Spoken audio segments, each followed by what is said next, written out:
Ide, portanto, fazei discípulos de todas as nações, batizando-os em o nome do Pai e do Filho e do Espírito Santo, ensinando-os a guardar todas as coisas que vos tenho ordenado. E eis que estou convosco todos os dias até a consumação dos séculos. Amém? Aqui é Jesus ressuscitado, né? Jesus ressuscitado falando. E ele dá um comando aqui. Ele fala, ide, quer dizer, nós nos movimentamos, né? Havemos de nos movimentar, não pode ficar parado, né? Ide, portanto, fazei discípulos de todas as nações. Não é para a gente guardar o que já sabe. Ah, eu sei, né? Dizem aí, ovelhas gordas, então só acumula. Eu sei, eu aprendi, né? Não é só para guardar, é para fazer discípulo. Isso quer dizer que nós temos, né, que multiplicar. Nós havemos de nos multiplicar. O que você sabe da parte de Deus não pode ser guardado, ele tem que ser liberado. E quanto mais você libera, mais ele te dá, mais revelações, mais entendimento. Então, fazem discípulos, né? Isso quer dizer, temos que pegar pessoas para ensinar essas pessoas, para guiá-las no caminho, ser tutores, né? Os tutores ensinam aí os discípulos. E ele diz, batizando-os em o nome do Pai, do Filho e do Espírito Santo.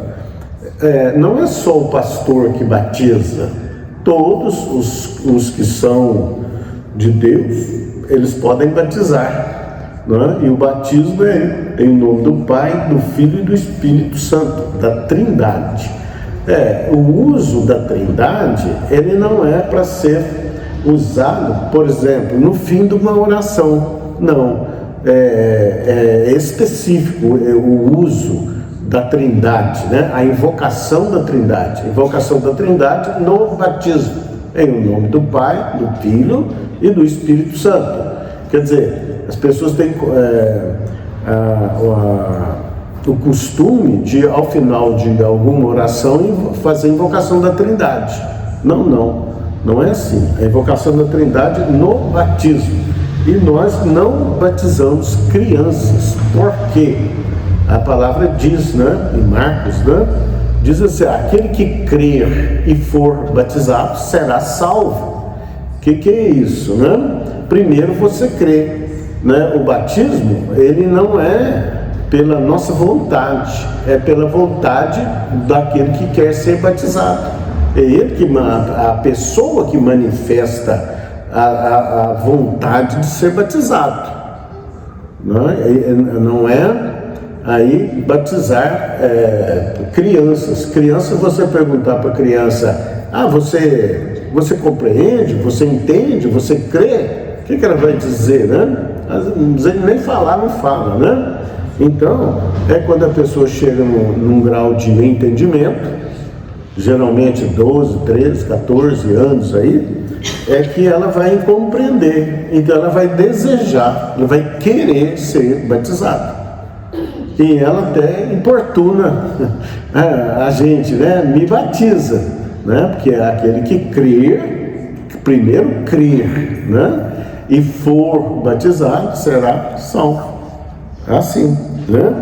Ensinando-os a guardar todas as coisas que vos tenho ordenado. Olha bem, todos nós somos professores, mestres, né? Somos mestres, conhecemos a palavra de Deus.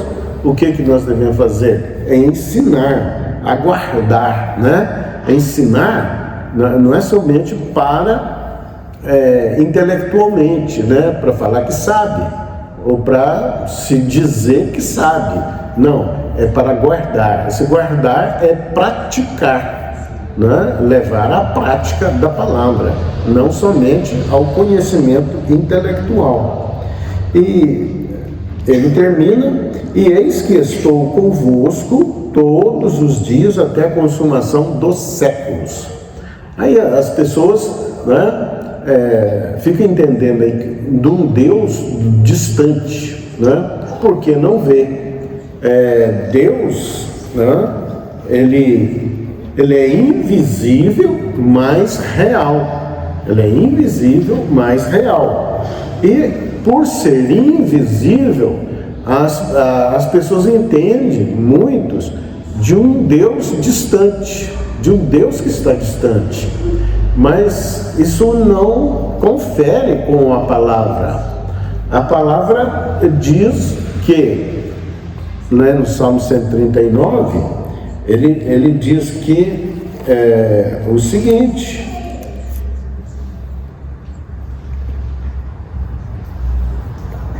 para onde me ausentarei do teu espírito e para onde eu fugirei da sua face? Quer dizer, para onde nós vamos fugir? Para onde nós vamos ausentar? Então, ele é um Deus que está sempre presente.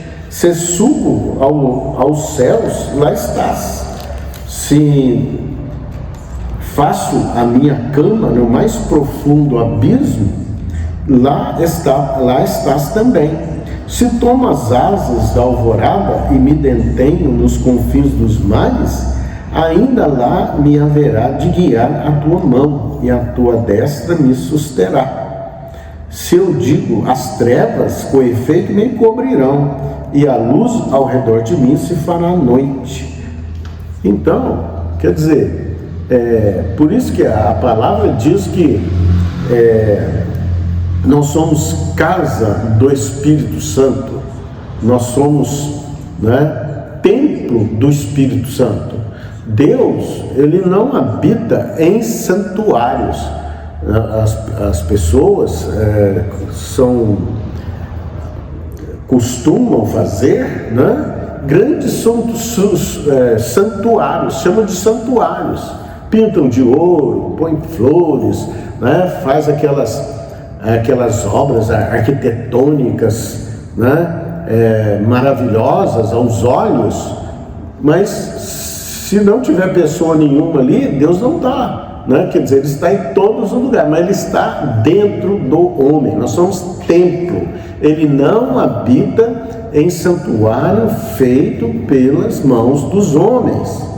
Olha bem, isso aí foi pregação de Estevão, quando ele foi apedrejado. Ele falou isso: Deus não habita em santuário feito pelas mãos dos homens. Paulo estava lá consentindo na morte de Estevão.